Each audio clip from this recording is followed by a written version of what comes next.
Lord, i-bless mo mula umaga hanggang gabi ko. Panginoon, salamat sa lahat ng blessings na ibibigay mo sa akin sa araw na ito. Salamat sa mga bagong mga oportunidad na ilalagay mo sa way ko. Alam kong may magandang plano ka na naman sa araw kong ito, Lord. Alam kong makakasama kita ngayong araw, Lord. Kaya alam kong magiging maayos ang mga darating na oras sa buhay ko ngayon. Alam kong puprotektahan mo ako sa araw na ito. Ikaw na din, Lord, ang bahala sa mga taong may masamang balak sa akin. Mga taong walang alam gawin kundi mag-isip ng mga bagay na makakasama sa kanilang kapwa. Pero Lord, alam kong kahit anong galing nila, kapag ikaw ang kakampi ko, I will be protected by your presence, Lord. Kaya Panginoon, nakikiusap po ako na i-guide niyo po ang aking araw ngayon. Patuloy niyo pong i-lead.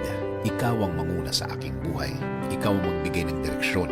Sa'yo lang ako magfo-focus palagi. Sa'yo lang ako titingin palagi.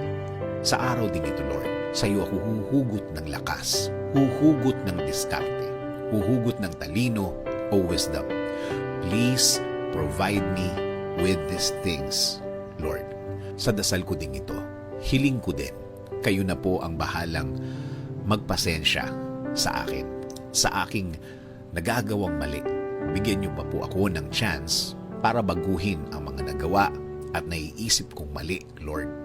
Hayaan niyo po ang mga bagay na ito ay maging lesson ko sa aking buhay. Kayo na din po ang bahala sa aking pamilya, Panginoon. Lagi mo silang ingatan. Lagi mo silang ilagay sa mga lugar at sitwasyon na safe. Patuloy niyo din po silang samahan. At lahat ng kanilang pupuntahan at gagawin ay maging fruitful, Panginoon. At sa aking bayan, Panginoon, patuloy niyo po kaming gawing safe. I-bless niyo po kami ng magandang ekonomiya. I-bless niyo din po ang mga Pilipino at kanilang mga pamilya. Kasama na po ang lahat ng mga OFW sa buong mundo. Salamat, salamat Lord sa mga biyaya mong ibibigay sa akin. Patuloy niyo pong pasukin ang aking buhay. Patuloy niyo pong gawin ang inyong magandang plano sa akin, Lord. At palitan niyo din po ang mga malulungkot na bahagi ng aking araw at gawin pong masaya. In Jesus' name I pray. Amen.